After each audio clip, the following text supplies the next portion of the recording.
안녕하세요. 리오입니다. 오늘은 제가 책을 읽어 드리려고 하는데요.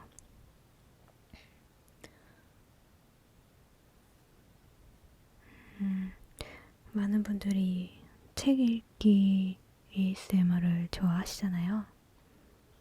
근데 사실 책을 읽으면 그 저작권 때문에 걸리거든요.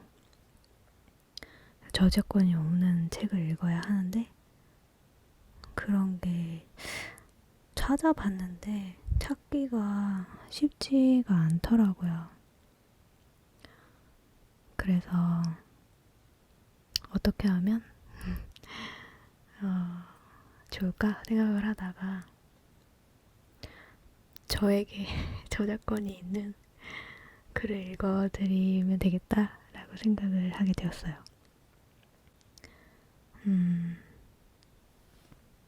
사실 책은 아니죠. 제가 썼기 때문에 책은 아니고요. 글인데 책을 읽어드리는 것처럼 읽어드리려고 해요.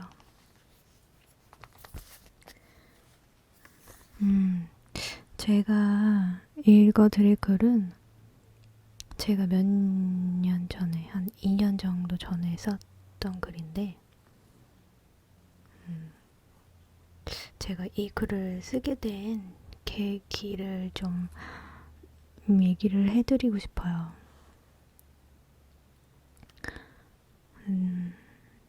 어느 날 되게 비가 부슬부슬 오는 날이었는데, 밖에서 자꾸 강아지 소리가 들리는 거예요. 그래서 이게 도대체 무슨 소리지? 하고 밖에를 나가 봤는데 강아지가, 주인 없는 강아지가 비를 맞고 계속 저희 집 앞에서 낑낑거리면서 울고 있더라고요. 그래서 일단 이제 비를 맞으면 안 되니까 제가 데려다가 방석에다 앉혀주고 밥도 주고 그랬어요. 근데 배가 많이 고팠는지 사료도 되게 한 그릇 다 먹고 그러더라고요. 되게 오랫동안 밖에서 생활을 했는지 털도 다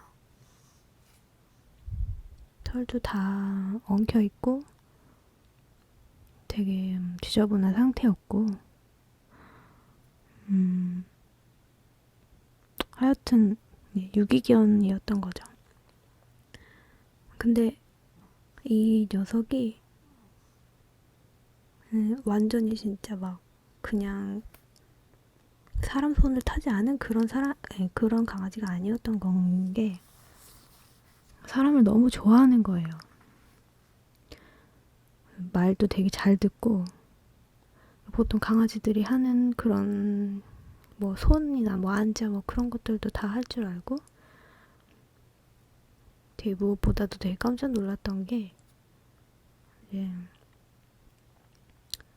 그 산책줄을 알더라고요.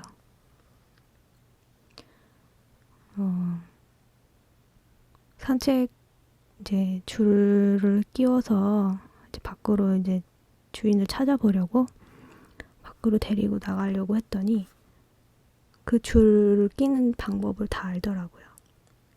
자기 알아서 척척 다리를 끼우더라고요. 그러니까 주인이랑 같이 산책을 많이 다녔던 강아지였던 거죠.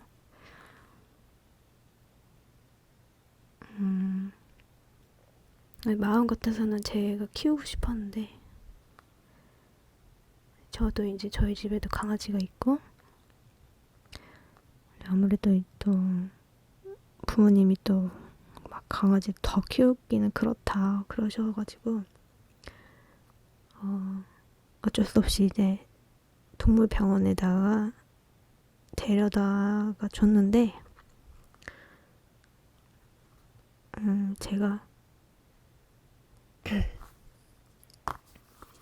어떻게 어떻게든 이제 주인을 찾아주고 싶어서 되게 수소문을 했었어요. 근데 이 동네 강아지면 병원에 한 번쯤은 왔다던가 기록이 있다던가 뭐 그럴 텐데 전혀 그런 것이 없고,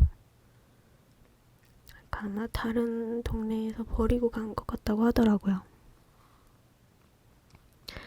그래서 결국 주인은 찾지를 못했고, 제가 이제 여기저기 이제 알아봐서 임시로 보호를 해주실 분을 찾았어요. 그래서 그 보호소에다가 제가 이제 임시 보호 해주실 분을 찾았으니까 언제 몇 시에 데리러 가겠습니다. 그렇게 계속 연락을 했는데, 그러고 나서 바로 그 다음날에 또 전화를 해봤더니 나 어떤 사람이 강아지 키우겠다고 해서 데려갔다는 거예요. 그래서 저는 좀 황당했죠.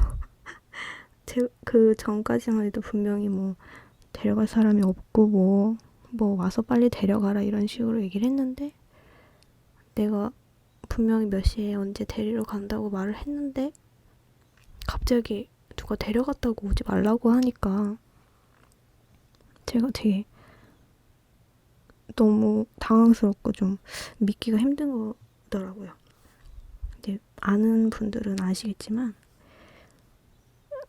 보호소라는 게 사실 강아지를 진짜 보호해주는 그런 기관은 아니에요.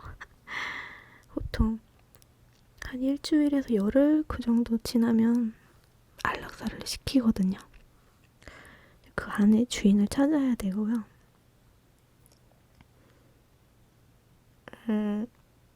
그래서 이제 많은 분들이 유기견이 보이면 뭐 보호소에 데려다줘라 이렇게 말씀을 많이 하시는데, 사실 그게 되게 좋은 생각은 아니에요. 그냥 일주일 동안 철창에 갇혀 있다가 주인 못 찾으면 죽게 되는 거거든요. 물론 이제 민간이 하는 그런 사설 단체에서는 안락사를 시키지 않지만 국가에서 하는 그런 보호소는 거의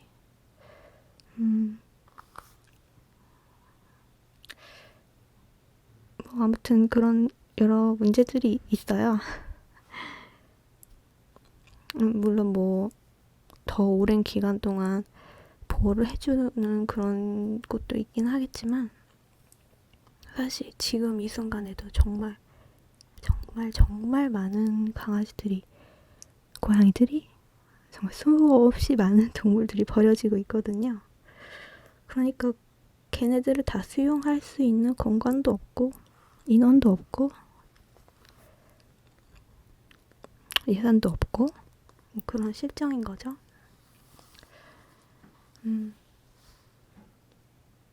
아무튼 그렇게 해서 이제 제가 이제 그 애하고는 그렇게 헤어졌죠. 근데 물론 진짜 좋은 주인을 만나가지고 지금 잘 살고 있을 수도 있어요. 제가 정말 그렇게 믿고 싶고 그럴 거라고 생각은 하는데, 그래도 제 마음 한 구석에는 죄책감 같은 게 많이 남아 있어서, 제가 좀 더 신경 썼더라면 하는 그런 마음이 남아 있어서 되게 그런 마음을 담아서 이야기를 하나 써봤었어요. 제가 이제 동화 형식으로 한번 써봤는데 처음으로 써본 그런 동화 형식의 글이라서 많이 부족하고 재미가 없을 수도 있고 되게 부끄러운데, 어쨌든 제 진심이 담긴 글이기 때문에 여러분들께 용기를 내서 들려드려 보려고 합니다. 사실 이런 얘기가 아시는 분들은 아실 거고 뭐 처음 듣는 분들 계시고 이런 얘기 싫어하시는 분들도 많이 계실 거예요. 근데 뭐 그런 일들도 있구나 이렇게 한 번쯤 생각해 보시고 그냥 그랬으면 좋겠어요. 근데 제가 너무 그때 생각을 하면 너무 가슴이 아파서 목소리가 좀 그런데 동화는 잘 읽어보도록 하겠습니다.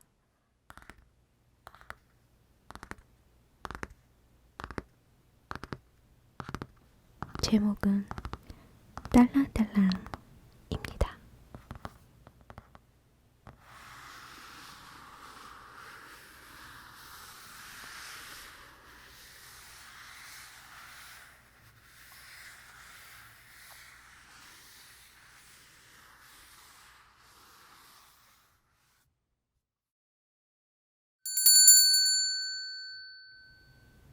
딸랑딸랑. 동물병원의 문에는 방울이 달려 있어서 문이 열릴 때마다 소리를 낸답니다. 소리가 나면 나는 재빨리 문 앞으로 달려나가요. 밥을 먹다가도 물을 마시다가도 어느 때엔 응가를 하다 말고 나간 적도 있죠. 나는 이 소리가 좋아요. 누군가 찾아왔다는 신호이니까요. 창가에 누워있던 나는 어김없이 문 앞으로 달려나갔어요. 까망이 안녕? 잘 있었어? 구름이 엄마가 내 머리를 쓰다듬으며 인사했어요. 나도 인사했죠. 흰털이 복슬복슬한 구름이는 엄마 품에 안겨 덜덜 떨고 있었어요. 구름이는 다리 수술을 받았답니다. 무릎뼈가 자꾸 빠지는 병이라고 했어요. 구름이가 수술을 받은 그날 밤에 나는 한숨도 자지 못했어요. 병실에 입원한 구름이가 밤새 끙끙거리며 아파했기 때문이에요. 불쌍한 구름이 얼마나 아팠을까요? 구름이 들어오세요. 원장 선생님의 목소리에 구름이와 구름이 엄마는 진료실로 들어갔어요. 나는 다시 창가로 가서 앉았지요.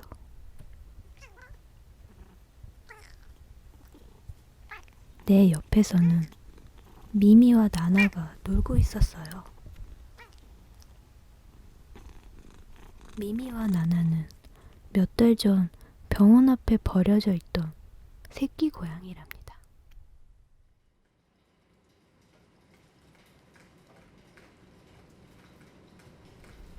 나는 아직도 그날을 생생히 기억하고 있어요. 비가 부슬부슬 오는 밤이었지요. 누군가의 발자국 소리에 나는 벌떡 잠에서 깼어요.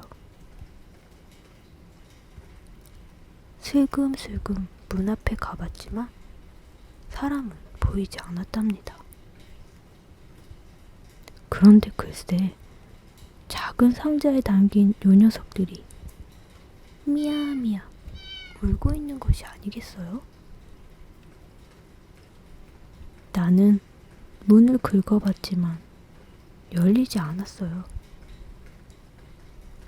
원장 선생님이 단단히 문단속을 하고 갔으니까요. 할 수 없이 나는 아침이 올 때까지 녀석들을 지켜보고 있었어요. 비를 맞아 오들오들 떠는 모습을 보고 있자니 내 몸이 다 떨리는 것 같았어요. 아침이 되어 병원에 온 원장 선생님은 녀석들을 보고 별로 놀란 기색도 없어 보였지요. 이런 일은 아주 흔한 일이었으니까요. 밤새 부슬비를 맞은 것이 걱정됐지만 다행히 두 녀석은 모두 건강했어요. 원장 선생님은 녀석들에게 미미와 나나라는 이름을 지어주었고 새 식구를 만나게 될 때까지 보살펴 주기로 했답니다. 그렇게 하루가 다르게 쑥쑥 자라는 미미와 나나는 이제는 몸집이 나와 비슷해졌어요. 미미와 나나가 노는 모습을 구경하는 사이에 구름이 엄마가 진료를 마치고 나왔어요. 구름이는 여전히 달달 떨고 있었지만 구름이 엄마의 얼굴에는 미소가 가득했어요. 구름이의 수술이 잘 된 모양이죠?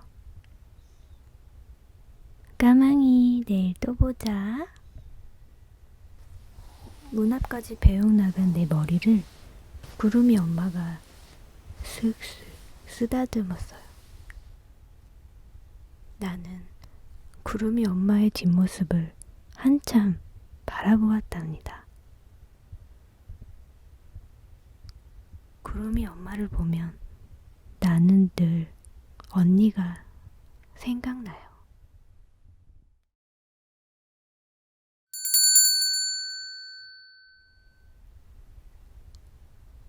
나는 이번에도 재빨리 문 앞으로 달려갔어요. 한 할아버지가 병원으로 들어오셨고 그 뒤로 누런 털을 가진 개가 따라 들어왔답니다. 나는 슬금슬금 뒷걸음질을 쳤어요. 녀석의 덩치는 내 2배, 아니 3배는 되어 보였거든요.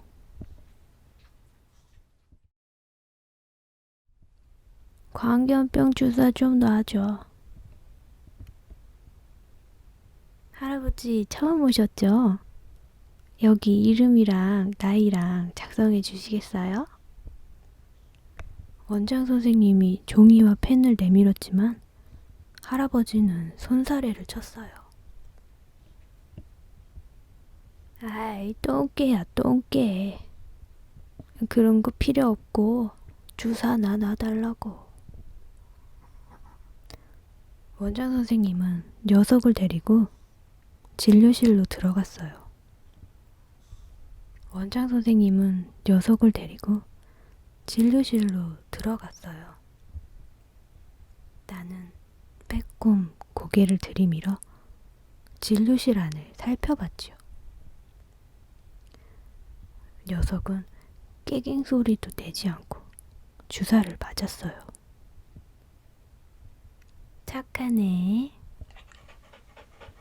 원장 선생님이 녀석의 머리를 쓰다듬자 기분이 좋은 모양인지 녀석은 눈을 지그시 감고 입을 살짝 벌렸어요. 덩치는 나보다 훨씬 크지만 나이는 나보다 어린 것 같았어요. 녀석을 데리고 진료실에서 나온 원장 선생님이 할아버지를 향해 말했어요. 할아버지, 개 데리고 다니실 때 꼭 목줄 채우셔야 해요. 목줄은 무슨? 알아서 쫓아오는 걸. 할아버지가 자랑스럽다는 듯이 말을 했어요. 그래도 위험하니까요. 차에 치일 수도 있고요. 잃어버릴 수도 있고요. 잃어버리면 그만이지 뭘. 5,000원인가? 할아버지는 원장 선생님의 말이 귀찮은 것 같았어요. 원장 선생님이 다시 말했어요. 법이 바뀌어서요. 이제는 묵줄 안 하시면 벌금 내셔야 해요. 벌금은 무슨? 지들이 따라다닐 거야 어쩔 거야. 누렁이 가자. 계산을 마친 할아버지가 성큼성큼 병원을 나섰어요. 그 뒤를 쫄래쫄래 누렁이가 따랐답니다. 나는 할아버지의 뒤를 졸졸 쫓아가는 누렁이에게 속으로 외쳤어요. 누렁아, 절대로 할아버지를 놓쳐선 안 돼.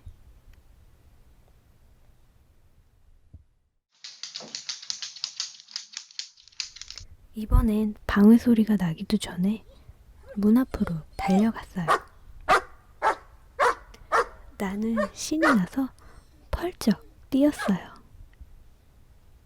내가 제일 좋아하는 담비네 할머니가 오셨으니까요. 아이고 까망이 잘 있었어.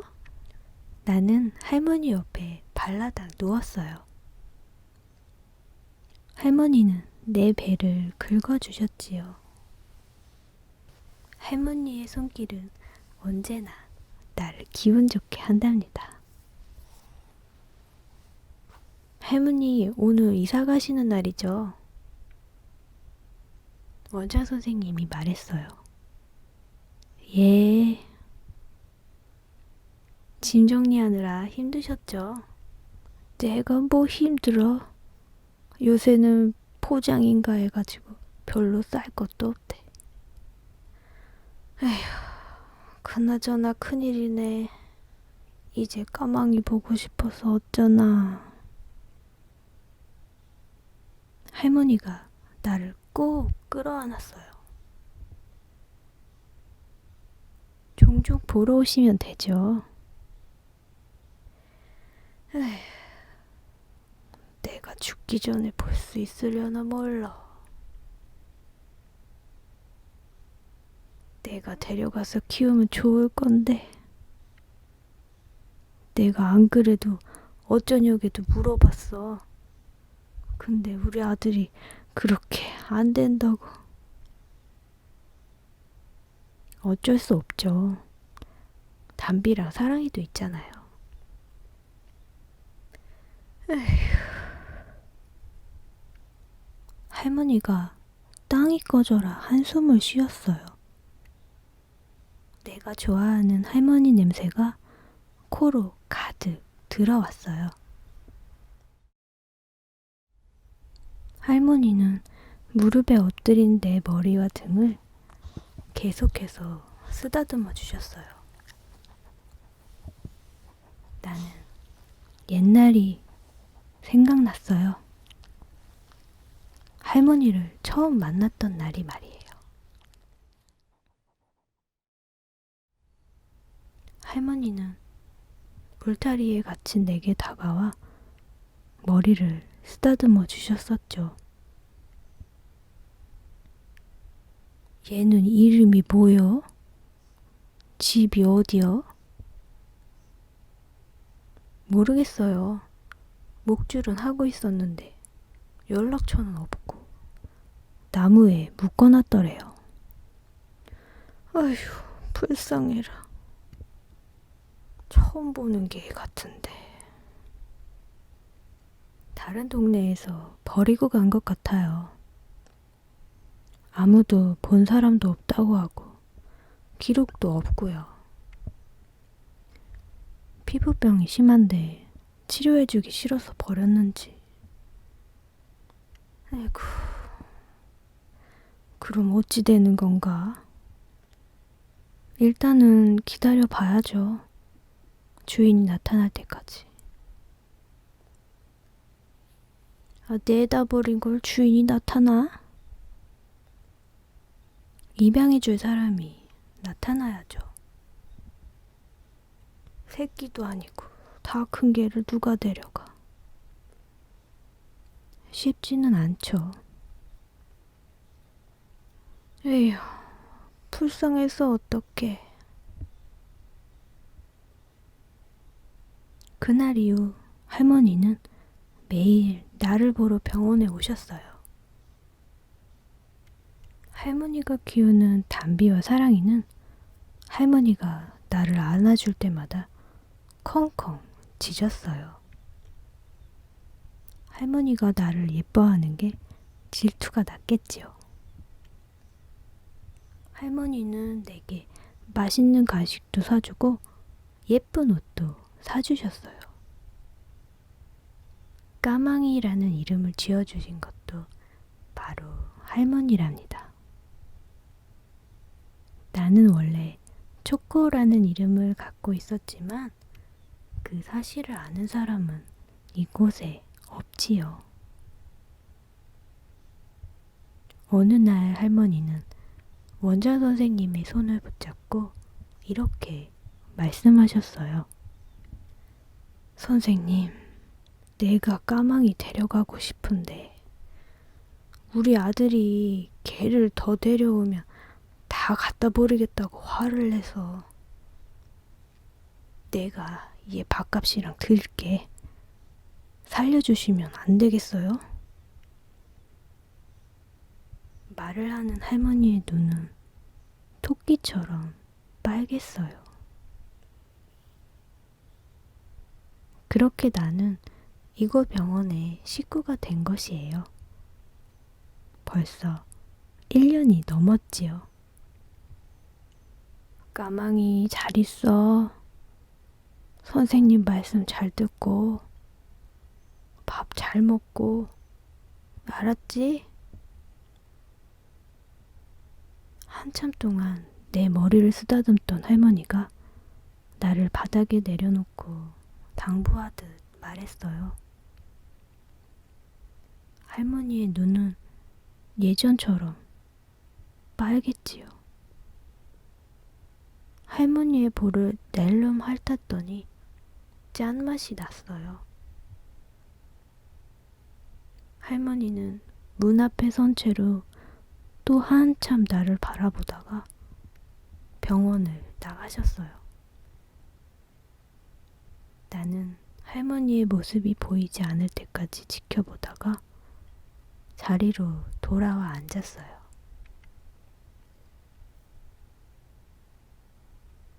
어느덧 창밖이 깜깜해지고 병원 문을 닫을 시간이 되었어요.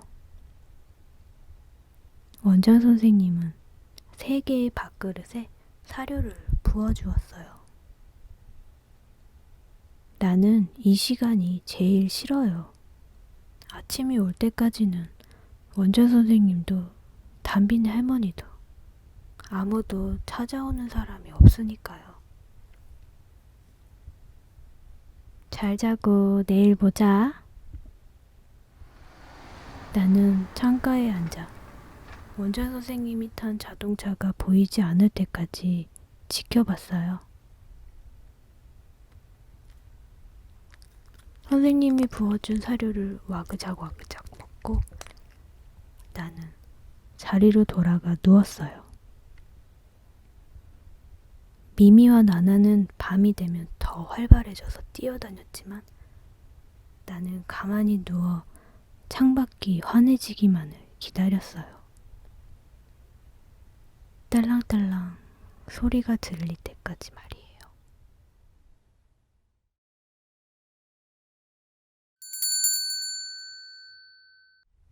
딸랑딸랑 딸랑딸랑.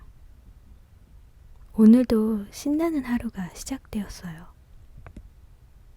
사람들이, 개들이, 고양이들이 계속해서 병원을 다녀가고 나는 소리가 날 때마다 문 앞으로 달려나갔어요.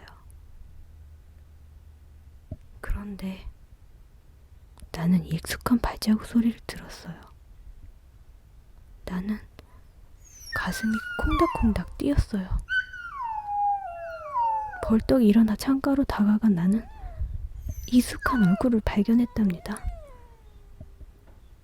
나는 단번에 알아볼 수가 있었어요. 번도 잊은 적이 없는 그 얼굴을 말이에요. 나는 병원 문을 박박 긁었어요. 하지만 문은 열리지 않았어요. 까망이 밖에 나가고 싶어? 안 돼. 밖에 나가면 큰일 나. 미용실 선생님이 나를 문에서 떨어뜨려 놓았어요.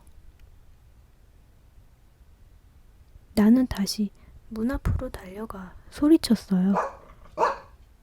그러자 미용실 선생님이 나를 이번엔 울타리 안에 가두었어요. 나는 목이 터져라 소리쳤어요. 우리 언니가 병원 안으로 들어왔으니까요. 언니는 나를 보고 많이 놀란 것 같았어요. 언니의 품속에는 아주 작은 강아지가 안겨 있었지요. 그렇게 작은 녀석은 난생 처음 봤답니다. 나는 언니가 그 녀석을 안고 있는 게 정말 싫었어요. 아휴, 얘가 오늘따라 왜 이러지? 조용히 좀 해, 까망아. 원장 선생님이 말했어요. 처음 오셨죠? 티컵인가 봐요. 진짜 작다. 네. 얼마 전에 샀는데 자꾸 설사를 해가지고.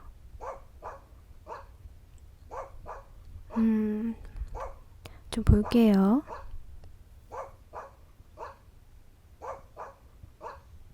아니, 저기요. 다음에 다시 올게요. 예? 검사를 해봐야 할 것 같은데. 아니에요. 다음에 다시 올게요. 나를 흘끔거리던 언니는 아주 작은 그 녀석을 품에 안은 채 병원을 나갔어요. 나는 더욱더 크게 소리쳤어요. 이대로 언니와 헤어질 수는 없으니까요. 까망아, 너 왜 그래? 원장 선생님은 나를 울타리에서 꺼내줄 생각이 없어 보였어요. 그래서 나는 울타리를 뛰어넘었지요. 때마침 구름이 엄마가 병원에 왔어요. 나는 그 틈을 타 재빨리 밖으로 나갔답니다. 까망아!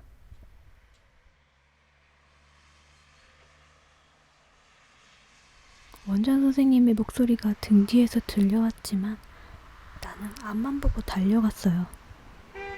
이대로 언니와 헤어질 수는 없으니까요. 내가 아무리 불러도 언니는 뒤를 돌아보지 않았어요. 빵빵 소리가 여기저기서 들려왔지만 나는 앞만 보고 달려갔어요. 초코야. 나를 부르는 언니의 모습이 떠올랐어요.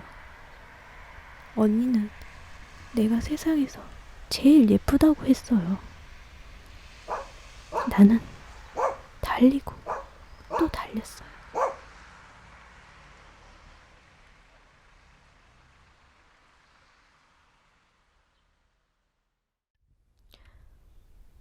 까망이 괜찮아? 원장 선생님의 목소리가 어렴풋이 들려왔어요. 나는 몸을 일으키려고 했지만 다리가 움직여지지 않았어요. 내 다리에는 붕대가 칭칭 감겨져 있었어요. 움직이면 안 돼. 원장 선생님이 나를 토닥이며 진정시켰어요. 그 여자가 네 주인이야? 그래서 따라가려고 했어? 나는 대답을 하려고 했지만 목소리가 제대로 나오지 않았어요. 그 여자 까망이가 알아보니까 도망간 거죠. 병 있다고 버려놓고 그새 또 미용실 선생님이 화를 내며 말했어요. 원장 선생님은 말없이 나를 쓰다듬었어요.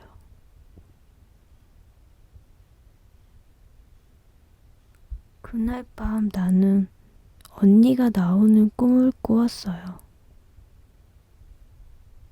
꿈속에서 언니와 나는 푸른 풀밭을 함께 뛰놀았어요. 언니가 초코야 부르면 나는 쏜살같이 달려가 언니에게 안겼어요.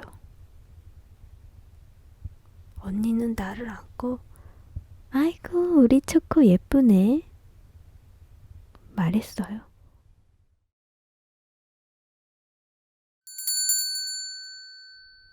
딸랑딸랑 딸랑딸랑.